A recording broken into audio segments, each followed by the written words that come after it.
Gano atau state singidi tau yaro hai le gram ne ko akoi de ka ni adum yani natra adu ko ka dore ona tene na pangthi da thini pangma na pajan gani adum yani natra thoksil na ba se bajo se moi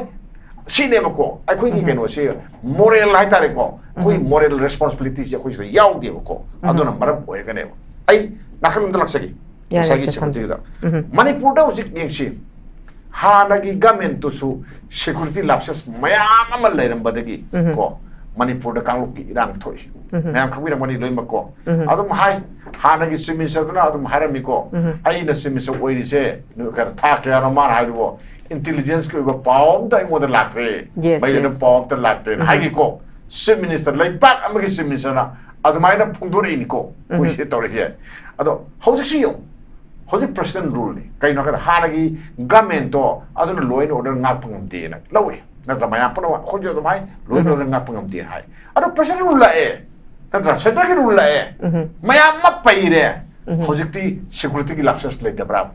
siniko security ki lapses le ta bra bari de le hojik wi security lapses le na tro ngum kapsa le ja na tra kana ba hore je na tro sine ko aduna sila ka sida Aku yang siapa ko, aku ini India kan mana kayam yam na mung cumdagi singbiu ko. Aku si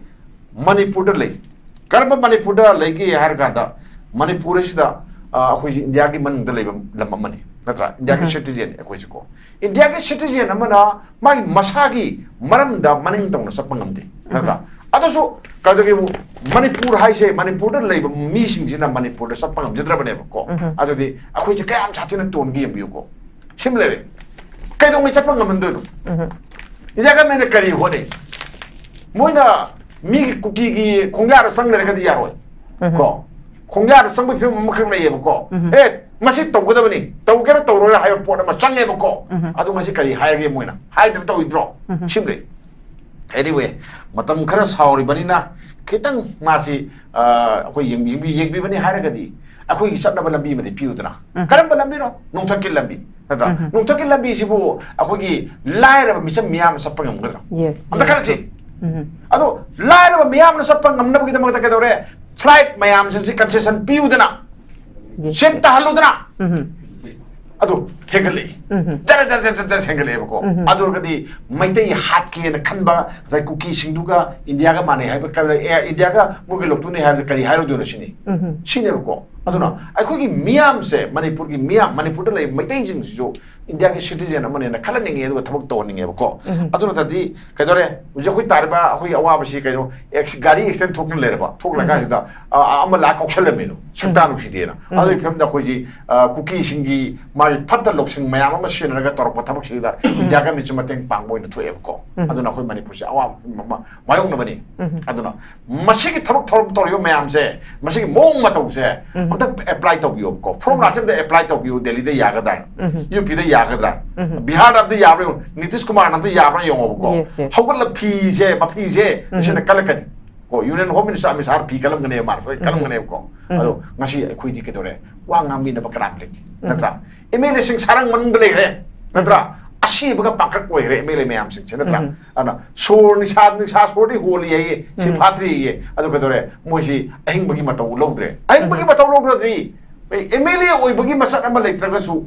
miyam di oirdna Manipur miyam citizen di oirdna ana mogi voice kar di lem to yebko fatong na center na tawri mayam sida wa bo ngang amakra de kari haini maru ina BJP MP sing dani ka emele sing dani ko haije ko adona hoji na khoina akoi mayam se kange kaloi ha se noi na khotar layeb ko na khoi da lai ba khoi na sinagi ba khoi nangi ba sin bot pi gi ba sin adu ka noi mayam na suyam na kare thaban chongi dai BJP office mamang da chongi ba thabal du gi mamai ngau sini ba ida haining se BJP da adu na targadi akhoi se adum tu hi ba hawat pam da ma lakani madu noi na dum yenga yenga ga adum India na yai phari India nungai ri India ngan thoi na lei bi horo na sai jani Okay. Koi nai Oza Hemanta dalak sike. Oza Hemanta koi gi president rule la aba matung da koi khulai laukat pagi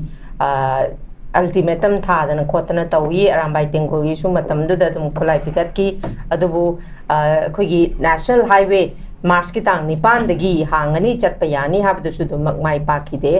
ꯑꯗꯨꯒꯤ ꯃꯥꯌꯣꯛꯇ ꯃꯈꯣꯏ ꯐꯣꯡꯅ ꯑꯗꯨꯃꯛ ꯃꯈꯣꯏ ꯈꯨꯠꯂꯥꯏ ꯄꯤꯈꯠꯂꯣꯏ ꯍꯥꯏꯕꯁꯤ ꯑꯣꯖꯥ ꯍꯦꯃꯟꯇ ꯍꯥꯏꯗꯨꯅ ꯂꯩꯈ꯭ꯔꯕꯅꯤ ꯑꯗꯨꯃꯛꯄꯨ ꯅꯣꯡꯃꯩ ꯍꯥꯏꯗꯤ ꯍꯥꯟꯅꯗꯧꯅ ꯀꯥꯞꯅꯔꯝꯕꯗꯨꯃꯛꯇꯤ ꯈꯔꯃꯛꯇꯤ ꯃꯤꯅꯤꯃꯥꯏꯁ ꯇꯧꯏ ꯑꯗꯨꯃꯛꯄꯨ ꯉꯔꯥꯡ ꯅꯍꯥꯟ ꯑꯩꯈꯣꯏꯒꯤ ꯂꯧ ꯎꯕ ꯌꯥꯅꯤ ꯌꯥꯔꯣꯏ ꯍꯥꯏꯕꯁꯤ ꯉꯔꯥꯡ ꯅꯣꯡꯃꯩ ꯀꯥꯞꯄꯛꯄꯗ ꯁꯣꯛꯄꯗꯨ ꯈꯛꯇ ꯅꯠꯇꯅ ꯅꯨꯃꯤꯠ ꯈꯔꯅꯤꯒꯤ ꯃꯃꯥꯡꯁꯤꯗꯒꯤ ꯃꯁꯤꯒꯤ ꯏꯁꯨꯁꯦ ꯂꯩꯔꯦ ꯑꯗꯨꯅ ꯁꯨꯃꯥꯏꯅ ꯂꯩꯔꯤꯕ ꯆꯩꯔꯛꯁꯤꯗ ꯀꯨꯀꯤꯁꯤꯡꯅ ꯁꯨꯝ ꯄ꯭ꯔꯣꯚꯣꯛ ꯇꯧꯕ ꯍꯥꯏꯕꯁꯦ ꯄ꯭ꯔꯣꯚꯣꯛ ꯇꯧꯔꯤꯕ ꯃꯈꯩ ꯇꯦꯟꯁꯟꯁꯦ ꯁꯥꯒꯠꯄꯁꯦ ꯑꯗꯨꯃꯛ ꯍꯦꯟꯒꯗꯣꯔꯤꯕꯅꯤ ꯊꯥꯖꯅꯕꯒꯤ ꯆꯥꯡ ꯑꯗꯨꯃꯛ ꯀꯩꯗꯧꯉꯩꯗ ꯊꯥꯖꯕꯒꯤ ꯆꯥꯡꯁꯦ ꯑꯗꯨꯃꯛ ꯍꯟꯊꯔꯗꯅ ꯂꯩꯔꯅꯤ ꯔꯤꯇꯥꯂꯤꯌꯦꯁꯟꯁꯦ ꯑꯗꯨꯝ ꯍꯦꯟꯒꯠꯂꯛꯑꯅꯤ ꯄꯣꯂꯔꯥꯏꯖꯦꯁꯟ ꯍꯦꯟꯒꯠꯂꯛꯑꯅꯤ ꯑꯗꯨꯅ ꯁꯤꯒꯤ ꯃꯇꯥꯡꯁꯤꯗ ꯑꯩꯈꯣꯏꯒꯤ ꯑꯣꯖꯥ ꯑꯁꯥꯡꯀ ꯁꯥꯔꯅꯁꯨ ꯄꯟꯕꯤꯈ꯭ꯔꯦ ꯑꯦꯚ꯭ꯔꯤ ꯀꯩꯅꯣꯁꯤ ꯑꯩꯈꯣꯏꯒꯤ ꯏꯟꯗꯤꯌꯥ ꯂꯩꯉꯥꯛꯅ ꯂꯧꯒꯗꯕ ꯅꯠꯇꯦ ꯍꯥꯏꯕ ꯋꯥꯔꯣꯜꯁꯨ ꯊꯝꯕꯅꯤꯅ ꯀꯅꯥꯅ ꯑꯩꯈꯣꯏꯒꯤ ꯂꯩꯔꯤꯕꯁꯤꯒꯤ ꯋꯥꯔꯣꯏꯁꯤꯟꯁꯤ ꯀꯅꯥꯅ ꯂꯧꯔꯒ ꯀꯃꯥꯏꯅ ꯇꯧꯗꯅ ꯄꯨꯔꯛꯀꯗꯣꯏꯅꯣ ꯍꯥꯏꯕꯁꯤꯒꯤ ꯃꯇꯥꯡꯗ ꯑꯣꯖꯥ ꯍꯦꯃꯟꯇꯒꯤꯗꯤ ꯀꯔꯤ ꯃꯣꯠ ꯂꯩ ꯀꯃꯥꯏꯅ ꯇꯧꯋꯤ ꯑꯣꯖꯥ ꯑꯃꯇꯪ ꯊꯝꯕꯤ ꯍꯧꯖꯤꯛꯁꯤ ꯑꯩꯈꯣꯏꯁꯤ ꯋꯥꯈꯜ ꯇꯥꯟꯅꯗꯕ ꯃꯌꯥꯝ ꯑꯃ ꯌꯥꯎꯏ ꯑꯩꯈꯣꯏꯅ ꯂꯩꯔꯤꯁꯤ ꯂꯩꯄꯥꯛꯁꯤ ꯏꯟꯗꯤꯌꯥꯅꯤ ꯗꯦꯟ ꯏꯟꯗꯤꯌꯥ ꯍꯥꯏꯁꯤ ꯌꯥꯝꯅ ꯆꯥꯎꯕ ꯗꯦꯃꯣꯀ꯭ꯔꯦꯇꯤꯛ ꯀꯟꯇ꯭ꯔꯤ ꯑꯃꯅꯤ ꯃꯁꯥꯒꯤ ꯀꯟꯁꯇꯤꯇ꯭ꯌꯨꯁꯟ ꯂꯣ ꯃꯌꯥꯝ ꯑꯃ ꯆꯠꯄ ꯂꯩꯕꯥꯛ ꯑꯃꯅꯤ ꯑꯗꯨꯅ ꯁꯤꯗ ꯑꯩꯈꯣꯏꯅ ꯀꯔꯤꯅꯣ ꯑꯩꯈꯣꯏꯅ ꯍꯥꯏꯅꯅꯤꯡꯉꯥꯏ ꯀꯩ ꯂꯩꯒꯦ ꯁꯤꯅꯤꯗ ꯏꯟꯗꯤꯌꯥꯒꯤ ꯃꯅꯨꯡꯗ ꯂꯩꯔꯤꯕ ꯃꯌꯥꯝ ꯑꯃꯁꯤ ꯀꯃꯥꯏꯅ ꯇꯧꯗꯅ ꯑꯩꯈꯣꯏꯒꯤ ꯂꯩꯉꯥꯛ ꯑꯃ ꯆꯂꯥꯏꯒꯗꯒꯦ ꯍꯥꯏꯕꯒꯤꯗꯃꯛꯇ ꯂꯩꯉꯥꯛ ꯑꯃ ꯆꯂꯥꯏꯕ ꯌꯥꯅꯕꯒꯤꯗ ꯂꯣ ꯁꯦꯝꯃꯤꯅꯤ ꯀꯟꯁꯇꯤꯇ꯭ꯌꯨꯁꯟ ꯃꯌꯥꯝ ꯁꯦꯝꯃꯤꯅꯦꯕꯀꯣ ꯀꯟꯁꯇꯤꯇ꯭ꯌꯨꯁꯟꯅ ꯀꯔꯤ ꯍꯥꯏꯔꯤ ꯂꯣꯅ ꯀꯔꯤ ꯍꯥꯏꯔꯤꯒꯦꯁꯤ ꯂꯣꯏ ꯌꯥꯎꯔꯤ ꯅꯠꯇ꯭ꯔꯣ ꯑꯗꯨꯗ ꯁꯤꯗ ꯑꯩꯈꯣꯏꯅ ꯁꯤꯗ ꯃꯅꯤꯄꯨꯔ ꯒꯃꯦꯟꯇꯤ ꯍꯧꯖꯤꯛ ꯂꯩꯇ꯭ꯔꯦꯅ ꯁꯦꯟꯇ꯭ꯔꯦꯜꯅ ꯂꯣꯏ पाइरमत्रो अदुदी इंब तप्पा पोरपासी नाखल अनी खनरिनी अदुना खनरिमिना नाखल अनीदु यासन्नबमा संगे को यासन्नरो हाई तारगदी क्रमाइन तगोदगे हाइब तोंगान लैनेबको अदुना मसागी इंडिया गवर्नमेंटसिना माना काश्मीर तौबा थबक्तदी माना साप साना मदु कुथाय अखोय साइदना अदुम कुथादि नत्रा यामना नुसीना लैदा पाइबदौनाबको किनगिनी लाखिनी न तोरगा पाइबदौना अयाबा कुकीदा तौई पाइको सिनी अखोयना थेंगनरिसे अदुना मणिपुर की इरांगसी होजुक फावबा लोसनदबनी हाबदी इंडिया गवर्नमेंटना मसी लोसननंगदबगी ममी अमा अदुम अखोय ताब्रायना खली अइना सुम येंगबदा अखोयगी हाइब ताद्रगदी अंगांग भौता अदुम खुपाग अदुम साइ को अदुम केहलिदना अदुगी मौंगसे अदुम खरा अदुम तौबा अदुम फाबजानी अखोय साइददी तंपाकलोमददी मोइना केहनबदगी नुमैसि अमता लेट्रेना नुमै अमता लेट्रेना मरि लहोख्रे फनायाम लहोख्रे को अमता लेट्रेना लौबा यारबनी लई लैती हाइसे हनकि थोइबा थौदो खरसिदा नुमै पाइमना थोरक्तेदना सिदा अदुम खंगादमनि को सिनि अदु मोइदी नुमै पिखते याम सुमी नुमै पिखते हाइबसे पिखलोय अदुम हाइ यस मोइ पिखलोय अदुम फोंग अदुम हाइ ऑपरेशन तौबा यारोय high पिखलोय high नत्रा अदुगा then Meitei सिंगसे मोइगी Moina नमना ताबा खुदाबा डिस्ट्रिक्ट सिंगसिदा चप्पा यारोय फावरगा चप्पा यारोय हाइ करम मत मोग यारोय हागदी मोइगी डिमांडो पीडी फावबा यारोय सिने मोइ डिमांड कैनो मणिपुर थुगाइगे हाइबनी नत्रा सिनेबको अदुसु सेंटरना अदुम याइ कैम हाइदी मोइसे अदुम याइको अदुना मोइना सुम याबनिना नाव चावबाय दुनेबको सिनी ओजे अखोय नैनासी पोसे तांग 13 पुखाव माइकैदा थोए थौदोक मा थोएको मदुदा लौफमदु कनाना उगेसे अदुम खंगी ममांग सहीजु कनाना उई मसागी मोइगी कांगुदुना अमुत लौ नतेबको अदुम मैतै सिंग नो उजबा मैतैगी लौफमदुने नत्रा सी रेकॉर्ड लैबा पोटने अदुदा मोइना संगलागा मयामदु फुनी सैनी ना नौरी काप्तर नुना थारक ngamido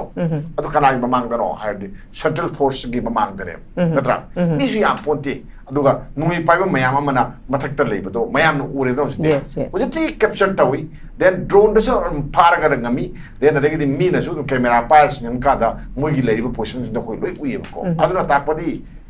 manipur sida khulai paiba kangu ama moi kuki marka adu mayam ama lei sima khoi khamina am sari similarly adu thoki bagi masha langba loi dingaida adu su masagi lopam masagi patagi lopam jida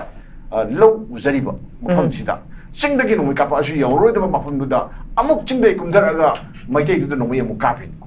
sini ko torji ada enbiren ko ma allama haidare ko makutta soktana uji laken da bagi film ma derisne ko sine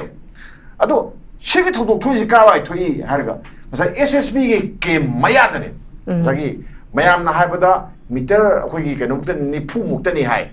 metre 90 ꯍꯥꯏꯁꯤ ꯑꯩꯅ ꯁꯨꯝ ꯈꯟꯕꯗ metre 100 ꯌꯧꯗꯦ ꯅꯣꯡꯃꯩꯒꯤ range ꯐꯪꯉꯦꯕ ꯑꯗꯨꯝ ꯀꯣ ꯑꯗꯨꯅ ꯃꯣꯏꯅ ꯅꯣꯡꯃꯩ ꯃꯔꯨꯗꯨ ꯀꯌꯥ ꯀꯥꯞꯄꯝꯒꯦ 7ꯃꯨꯛ ꯀꯥꯞꯄꯝꯃꯤ ꯕ꯭ꯔꯁꯤꯡ ꯇꯧꯔꯝꯃꯤ ꯍꯥꯏ ꯇꯧꯔꯒꯗꯤ ꯊꯣꯔꯛꯑꯒ ꯑꯣꯔꯗꯔꯅ ꯂꯨꯝꯃꯒꯁꯨ ꯕ꯭ꯂꯦꯡ ꯐꯥꯏꯌꯔ ꯈꯔꯁꯨ ꯇꯧꯗꯅ ꯑꯗꯨꯁꯨ ꯑꯝꯇ ꯇꯧꯗꯦ ꯍꯥꯏ ꯑꯗꯨꯒ ꯉꯔꯥꯡ ꯐꯥꯎꯗꯤ ꯈꯪꯗꯦ ꯉꯁꯤ ꯀꯅꯥꯅꯣ ꯆꯦ ꯈꯔ ꯊꯣꯔꯛꯄ ꯋꯥ ꯍꯥꯏꯕꯗꯗꯤ ꯆꯦꯜꯂꯣ ꯑꯩꯈꯣꯏ ꯆꯦꯜꯂꯣ ꯅꯣꯏ ꯍꯤꯡꯅꯕ ꯆꯦꯜꯂꯣ ꯍꯥꯏꯌꯦ ꯑꯗ ꯑꯗꯨꯗꯤ ꯃꯣꯏꯅ ꯉꯥꯏꯗꯣ ꯀꯅꯥ ꯉꯥꯏꯗꯣ ꯀꯨꯀꯤ ꯉꯥꯏꯔ ꯃꯩꯇꯩ ꯉꯥꯏꯔ ꯍꯥꯏꯕ ꯑꯃ ꯂꯥꯛꯑꯦ ꯀꯣ ꯀꯨꯀꯤ ꯉꯥꯛꯄ ꯃꯥꯜꯂꯦ ꯑꯗꯨꯗꯤ ꯁꯤ ꯄꯣꯠꯁꯤꯃ ꯂꯥꯛꯑꯦ ꯑꯗꯨꯅ ꯅꯣꯡꯃꯩ ꯀꯥꯞꯁꯜꯂꯦ ꯅꯣꯡꯃꯩ ꯀꯥꯞꯄꯒꯤ ꯃꯔꯝꯁꯤꯗ ꯃꯤ ꯃꯌꯥꯝ ꯑꯃ ꯑꯥꯗ ꯑꯀꯣꯏꯕꯗ ꯃꯣꯏꯒꯤ ꯑꯥꯗ ꯀꯦꯝ ꯃꯌꯥꯗꯨꯗ ꯑꯥꯗ ꯕꯪꯀꯔ ꯁꯥꯔꯒ ꯑꯩꯈꯣꯏ ꯈꯨꯠꯂꯥꯏ ꯄꯥꯏꯕ ꯃꯌꯥꯝ ꯑꯃ ꯂꯩꯕꯁꯨ ꯎꯔꯦ ꯁꯤꯅꯦꯕꯀꯣ ꯑꯗꯣ ꯁꯤꯒꯤ ꯐꯤꯕꯝ ꯂꯥꯛꯀꯥꯟꯁꯤꯗ ꯉꯔꯥꯡꯒꯤ ꯐꯤꯕꯝꯁꯤ ꯎꯀꯥꯟꯁꯤꯗ ꯌꯥꯝ ꯅꯨꯡꯉꯥꯏꯇꯕ ꯊꯧꯗꯣꯛ ꯈꯔꯁꯨ ꯊꯣꯛꯑꯦꯕꯀꯣ ꯁꯤꯁꯤꯀꯣ ꯌꯥꯝ ꯅꯨꯡꯉꯥꯏꯇꯖꯥꯠꯅꯤꯀꯣ ꯑꯩꯈꯣꯏ ꯌꯦꯡꯕꯗ ꯃꯩꯇꯩꯁꯤꯡ ꯃꯅꯥꯛ ꯑꯗꯨꯋꯥꯏꯗ ꯑꯝꯇ ꯆꯪꯗꯦ ꯀꯣ ꯍꯥꯏ ꯀꯦꯅꯦꯜꯁꯤ ꯀꯌꯥ ꯆꯪꯗꯦ ꯃꯔꯝꯗꯤ ꯑꯩꯈꯣꯏꯒꯤ ꯀꯩꯅꯣꯅꯦ ꯕꯐꯔ ꯖꯣꯟꯅꯦꯅ ꯀꯌꯥ ꯆꯪꯍꯟꯗ꯭ꯔꯦꯀꯣ ꯆꯪꯗꯦ ꯀꯌꯥ ꯆꯪꯗꯦ ꯅꯍꯥꯟ ꯅꯣꯡꯃ ꯕꯐꯔ ꯖꯣꯟꯗ ꯆꯪꯉꯨꯕꯒꯤ ꯐꯣꯇꯣ ꯀꯥꯞꯄꯨꯌꯦꯅ ꯇꯧꯕꯗꯒꯤ ꯐꯥꯏꯀꯣ ꯑꯗꯣ ꯕꯐꯔ ꯖꯣꯟꯗ ꯆꯪꯕꯗ ꯃꯥꯒꯤ ꯂꯧꯐꯝꯗꯨ ꯂꯧꯒꯦ ꯆꯪꯉꯨꯕꯗ ꯂꯧꯕ ꯌꯥꯗꯦ ꯑꯗꯨꯒ ꯃꯥꯒꯤ ꯃꯐꯝ ꯂꯧꯐꯝꯗꯨꯗ ꯐ꯭ꯂꯦꯛ ꯌꯨꯡꯉꯝꯃꯤ ꯀꯨꯀꯤꯒꯤ ꯐ꯭ꯂꯦꯛꯇꯨꯒꯤ ꯐꯣꯇꯣꯗꯨ ꯅꯝꯃꯨꯕ ꯐꯨꯕꯁꯨ ꯅꯠꯇꯕ ꯐꯣꯇꯣ ꯅꯝꯃꯨꯕꯒꯤ ꯁꯦꯟꯇ꯭ꯔꯦꯜ ꯐꯣꯔꯁꯁꯤꯡꯅ ꯐꯥꯔꯒ ꯄꯨꯂꯤꯁꯇ ꯁꯤꯟꯅꯔꯛꯏ ꯑꯗꯨꯒ ꯖꯦꯜ ꯊꯥꯖꯤꯜꯂꯤ ꯁꯤꯅꯤꯀꯣ ꯇꯧꯔꯤꯁꯤꯡꯁꯦ ꯃꯩꯇꯩꯅ ꯇꯧꯕꯅ ꯁꯤꯅꯤ ꯅꯠꯇ꯭ꯔꯥ ꯑꯗꯒꯤꯗꯤ ꯀꯩꯗꯧꯔꯦ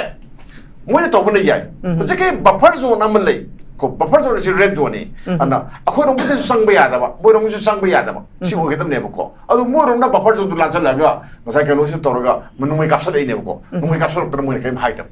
ꯑꯗꯨ ꯑꯣꯏꯔꯒꯗꯤ ꯑꯩꯈꯣꯏ ꯑꯗꯨꯝ ꯈꯪꯉꯤ ꯑꯣ ꯑꯩꯈꯣꯏꯒꯤ ꯏꯟꯗꯤꯌꯥꯅ ꯑꯩꯈꯣꯏ ꯃꯩꯇꯩꯁꯤꯡꯁꯤꯗ ꯉꯥꯏꯍꯥꯛ ꯂꯩꯇꯅ ꯀꯛ ꯇꯧꯔꯒ ꯑꯩꯈꯣꯏ ꯏꯔꯥꯡ ꯊꯣꯛꯍꯟꯕꯁꯦ ꯊꯣꯛꯅꯕ ꯁꯤꯟꯕꯁꯦ ꯄꯥꯝꯃꯦꯅ ꯈꯜꯂꯦꯕꯀꯣ ꯁꯦꯟꯇ꯭ꯔꯦꯜ ꯐꯣꯔꯁꯁꯤꯅ ꯏꯟꯗꯤꯌꯥ ꯑꯗꯨꯝ ꯍꯥꯏꯇꯥꯕꯅꯤ ꯌꯥꯗꯕ ꯃꯣꯏ ꯃꯤ ꯈꯔꯒꯤ ꯋꯥ ꯈꯪꯗꯦꯀꯣ ꯁꯤ ꯂꯩ ꯑꯗꯣ ꯑꯩꯒꯤ ꯁꯤꯝꯄꯜ ꯑꯩꯒꯤ ꯀꯩꯅꯣꯃ ꯑꯥꯄꯤꯜ ꯑꯃꯈꯛ ꯑꯩ ꯇꯧꯅꯤꯡꯉꯤ ꯁꯤꯗꯩꯗꯕꯀꯣ ꯉꯁꯥꯏꯒꯤ ꯗꯥꯏꯠ ꯑꯁꯤ ꯃꯥꯒꯤ ꯇꯦꯛꯆꯥꯛꯁꯤ ꯌꯦꯟꯊꯣꯛꯅꯔꯤꯅꯤꯀꯣ ꯀꯔꯤꯅꯣ ꯍꯥꯏꯀꯥꯟꯗ ꯁꯤꯗꯒꯤꯅ ꯀꯤꯂꯣꯃꯤꯇꯔ 5 ꯁꯥꯡꯕ 1 ꯁꯥꯡꯕꯧꯁꯤꯅ CRPF-ꯀꯤꯅꯤ ꯀꯤꯂꯣꯃꯤꯇꯔ 1 ꯁꯥꯡꯕꯧꯅ SSB-ꯒꯤꯅꯤ ꯑꯗꯒꯤ ꯀꯤꯂꯣꯃꯤꯇꯔ 2 ꯁꯥꯡꯕꯅ ꯑꯁꯥꯝ ꯔꯥꯏꯐꯜꯒꯤꯅꯤ ꯍꯥꯏꯕ ꯄꯣꯠ ꯑꯃ ꯃꯩꯇꯩꯔꯣꯝꯗ ꯂꯣꯏ ꯂꯩꯀꯣ ꯁꯤꯃ ꯂꯩꯔꯦ ꯑꯗꯒꯤꯗꯤ ꯆꯤꯡꯗꯁꯨ ꯃꯥꯒꯤ ꯄꯦꯔꯥꯃꯤꯂꯤꯇꯔꯤ ꯐꯣꯔꯁ ꯃꯌꯥꯝ ꯑꯃ ꯃꯥꯏ ꯄꯣꯁ ꯂꯧꯔꯒ ꯆꯤꯡ ꯑꯀꯣꯏꯕꯁꯤꯗ ꯑꯅꯤ ꯊꯣꯛꯅ ꯉꯥꯛꯏꯅꯦꯕꯀꯣ ꯁꯣꯝꯗ ꯆꯪꯕꯁꯨ ꯌꯥꯗꯅꯕ ꯑꯁꯣꯝꯗ ꯆꯪꯕꯁꯨ ꯌꯥꯗꯅꯕ ꯍꯥꯏꯅ ꯉꯥꯛꯏꯅꯦꯕ ꯅꯠꯇ꯭ꯔꯥ ꯑꯁꯣꯝꯗꯁꯨ ꯊꯥꯖꯤꯜꯂꯛꯄ ꯑꯗꯨꯗ ꯑꯁꯣꯝ ꯅꯥꯀꯟꯗ ꯂꯩꯕ ꯐꯣꯔꯁ ꯀꯨꯀꯤꯔꯣꯝꯗ ꯂꯩꯕ ꯐꯣꯔꯁ ꯃꯌꯥꯝꯗꯨꯅꯁꯨ ꯑꯌꯥꯕ ꯄꯤꯕ ꯑꯗꯒꯤ ꯁꯣꯝ ꯅꯥꯀꯟꯗ ꯂꯥꯟꯁꯤꯜꯂꯒ ꯅꯣꯡꯃꯩ ꯀꯥꯞꯄꯗꯁꯨ ꯁꯣꯝ ꯀꯥꯡꯕꯨꯁꯤꯅ ꯑꯌꯥꯕ ꯄꯤꯕꯅꯦꯕ ꯍꯧꯖꯤꯛ ꯇꯧꯔꯤꯁꯦ ꯁꯤꯅꯦꯕ ꯃꯩꯇꯩꯅ ꯇꯥꯔꯤꯕ ꯗꯣꯁꯥꯁꯦ ꯀꯥꯟꯗ꯭ꯔꯦ ꯐꯨꯅꯦꯗꯣ ꯃꯩꯇꯩꯁꯤ ꯇꯥꯔꯦ ꯍꯧꯖꯤꯛ ꯑꯗꯨꯒ ꯁꯣꯝ ꯅꯥꯀꯟꯗ ꯑꯃꯨꯛ ꯂꯥꯛꯑꯦ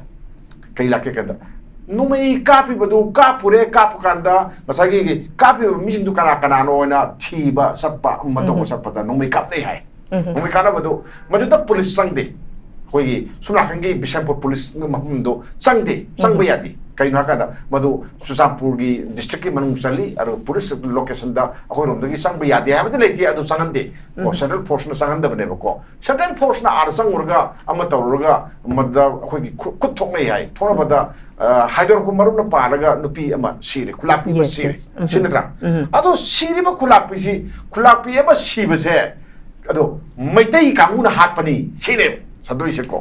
ꯀꯨꯀꯤꯅ ꯉꯝꯃꯤꯁꯦ ꯀꯌꯥꯝ ꯉꯝꯒꯦꯕꯨ ꯀꯨꯀꯤꯁꯤꯡꯁꯤꯅ ꯀꯔꯤꯝꯇ ꯍꯥꯏꯗꯤ ꯃꯩꯇꯩ ꯈꯨꯠꯂꯥꯏ ꯄꯥꯏꯕ ꯅꯣꯡꯃꯩ ꯄꯥꯏꯕ ꯃꯌꯥꯝ ꯑꯃ ꯌꯣꯛꯑꯒ ꯂꯩꯔꯦ ꯃꯣꯏꯅ ꯆꯪꯁꯤꯜꯂꯛꯑꯦ ꯑꯗꯨꯒ ꯅꯨꯄꯤ ꯍꯥꯠꯂꯦ ꯑꯉꯥꯡ ꯍꯥꯠꯂꯦ ꯁꯤꯅꯦꯕ ꯂꯥꯏꯁꯤꯡꯁꯦꯀꯣ ꯑꯗꯣ ꯁꯤꯕꯨ ꯀꯃꯥꯏꯅ ꯇꯧꯒꯦ ꯍꯥꯏ ꯀꯥꯟꯗ ꯑꯩꯈꯣꯏꯒꯤ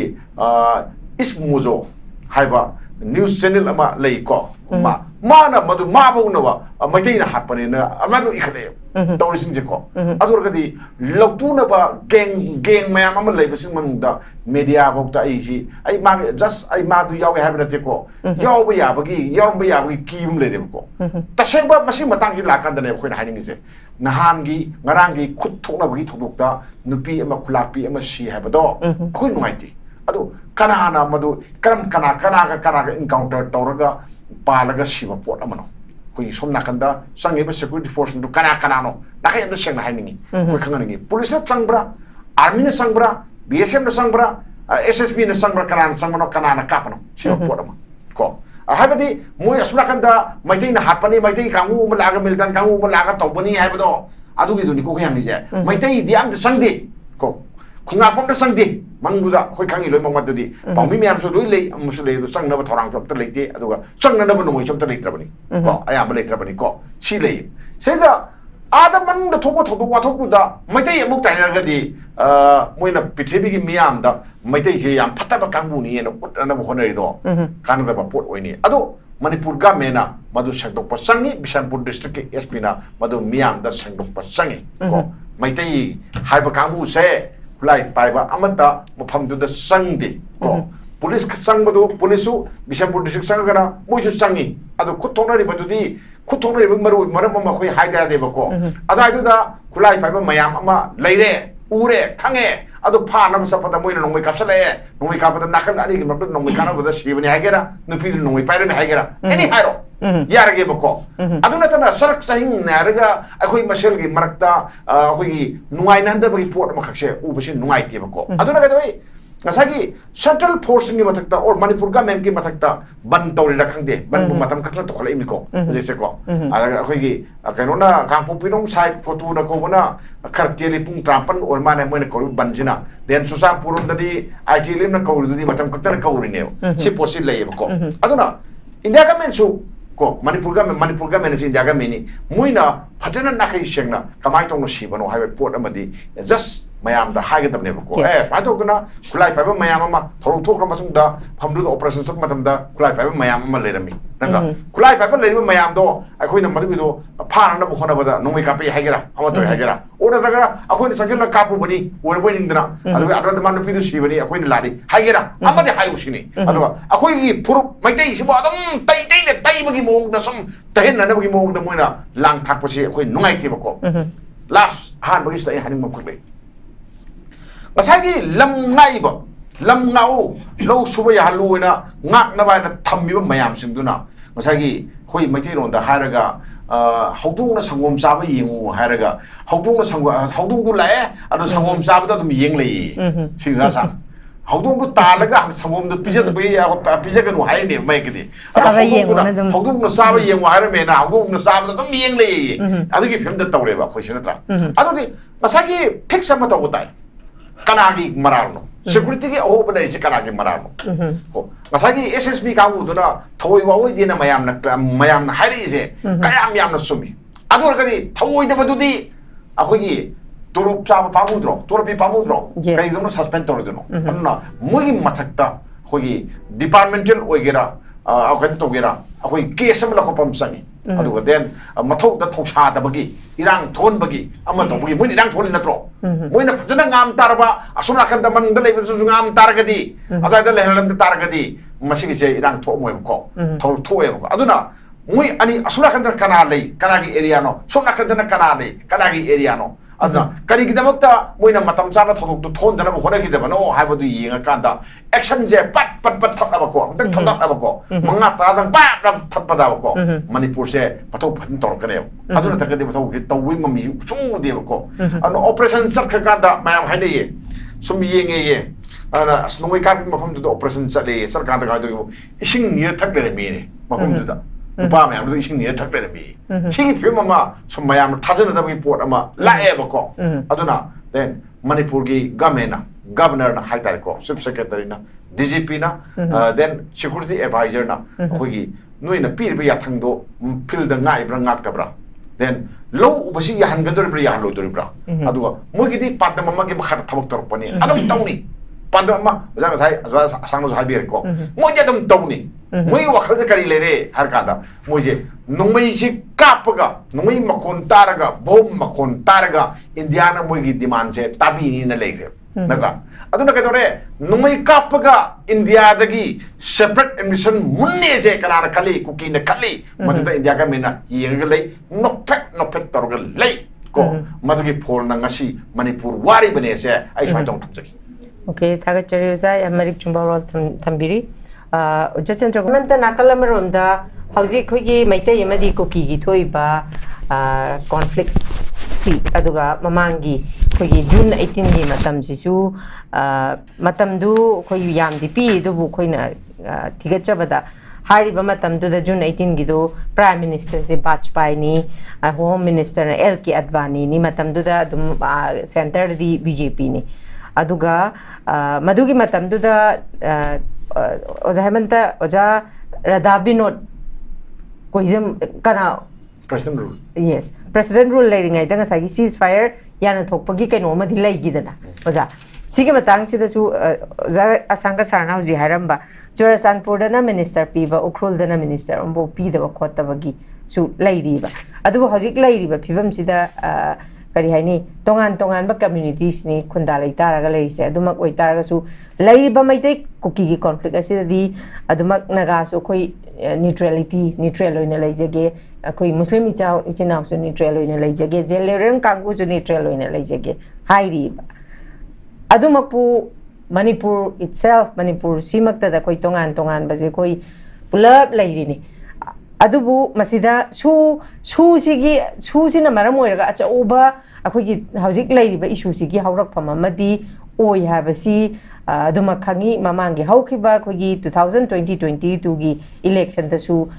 cookie sing si makhoi gi political demand si pige vote support tau haibagi si ju oza miyamna khangdana lairabane masida amada blame game taunabagi mahutta aikoina pami bisi miyamna pamli bisi di oza waruishin dune oza adumak akogi sigumba tongan ba aikogi haidi discussion tawraga su dum amada blame game si dum akoi ju am tai adubo koi blame game se na tebe miyamna pamdi di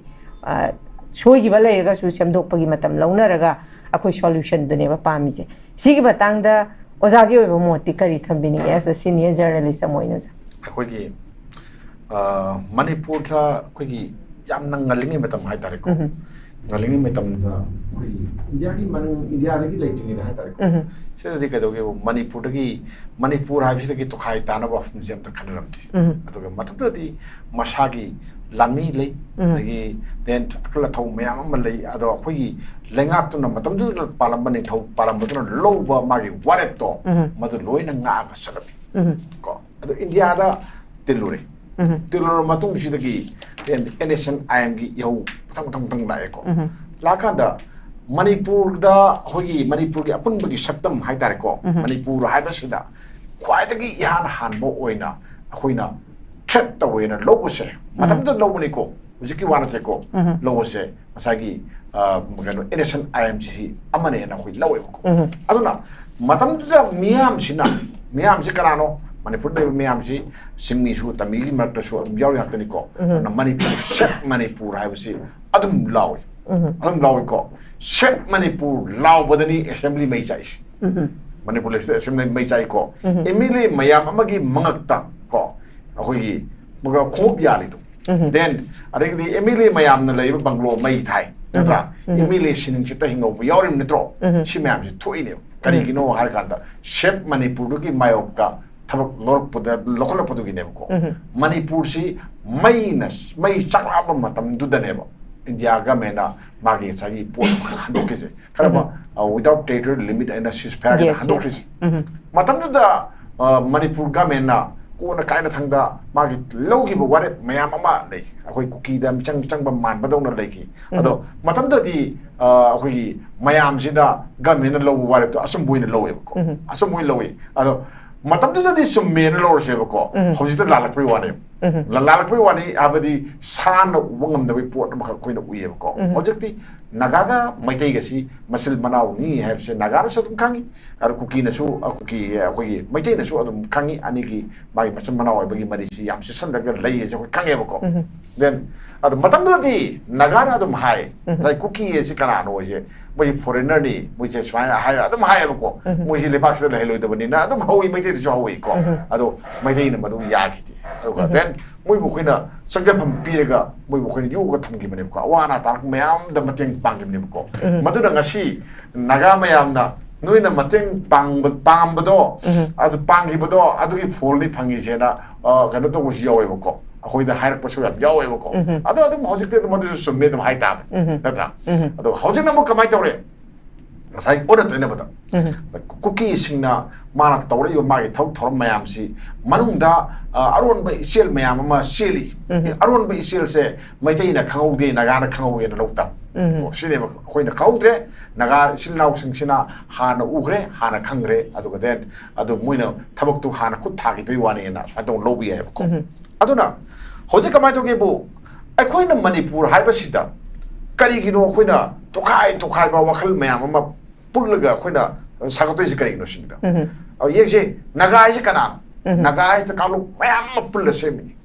쿠키지 까나로 리프레젠트 또 와니 쿠키지 클럽 꿈범네고 타도웅동 뭐야 애니 매양 뿔르가 쿠키는 세미네고 스마이너 세미니 마이테 주사바니 마기 앙옴 아저기 강안바 모이랑 아두오다 Sumaya mah pula semi netro. Yumnak tongan lay netro ko memja. Sinem ko. Spinal lay na rin. Ado kadore. May common goal di Manipur hai sinem. Manipur hai sinem. Ado Manipur hai se aikoi gi iram ni aikoi gi ima le bang ne se khan bangam da ba Europe pa se si dai bakti bani. Maste dai bakti ba kem lekti. Ado na sila kan sida masagi central government na magi logom tokpa thodang se ai sapsana ai lodi na khali maduna maram werga Manipur da haratra masalang banna do akoi ke no su sungai ko lengak pasing su tungare lengak pari ba kambu sing su wakal si lingdi aduga tung ko ina sanabia ba thoksin lam ta semte ko mahanga haki adum yana na ba mui kambu khara duna athe pur karakpa khara kadum myam da adu saraga adu khalaga leyeba ko कोई सही कुन की मतुंग दा सही याके की मतुंग दा कोई की मणिपुर से कमाइन तब वदगे गासे मन खन बंगम थे होजक सोद मंगाय को होजक ससस हौदोरे दना मेको थिबा हौदोरे दना हौदोरे को सेदा मैथै करी उदोरे गेसे को खना होजे सिम खना होजे कुकी वातो की जे को नागागी वातो की जे मैथै जे मणिपुर दा कमाइन तब वदगे तम खना बियो मयाम ता नैना बियो बा अदुगा आखोय करी फिरे लोसिगे ने यंग बियो आम दा हाबियो को अदुगा आइगी ओइदि masagi missing da yumpam oiraga census oiraga delimitation to bose ai matam ga sana de khali ado matam ga sana da por se ai na hairaga yati ko ado mi den mi gidi ekano gidi ekano ato state singidi to yaro hair le gram ne ko akoi de ka dawni adum yani natra adu ko ka dore ona tene na pangti da thini pangma na pasangani adum yani natra thoksil la ma se ma se moi 시네버고 아이코이 게노 시 모럴 하이타레고 코이 모럴 레스폰시빌리티지 코이 서 야우디버고 아도나 마람 오에가네 아이 나카는 들락사기 사기 시작합니다 마니푸르다 우직 닝시 하나기 가멘토수 시큐리티 랍세스 마야마 레름바데기 고 마니푸르다 강록기 이랑 토이 내가 카비랑 마니 로임바고 아돔 하이 하나기 시민서드나 아돔 하라미고 아이나 시민서 오이리세 누가 타케아노 말 하이고 intelligence ko iba paom ta mo da latre mai na paom ta latre hagi ko sim minister lai pak amagi sim minister na admai na phungdore ni ko ko se tore je ado hojik si yo hojik president rule ni kai na ka hanagi government to ado na law and order ngak phangam ti na lawi na tra maya pona hojo do mai law and order ngak phangam ti hai ado president rule la e na tra center ki rule la e maya ma pai re hojik ti security ki lapses le ta bra siniko security ki lapses le ta bra bari da lei ko jukwi security lapses lei natro ngi kapsa lei ja natra kana ba hore je du natro sine bukko aduna sila kanjida akoi yek je bukko koi gi india ka mena kayam yamna mong chumda gi sing ko akoi ji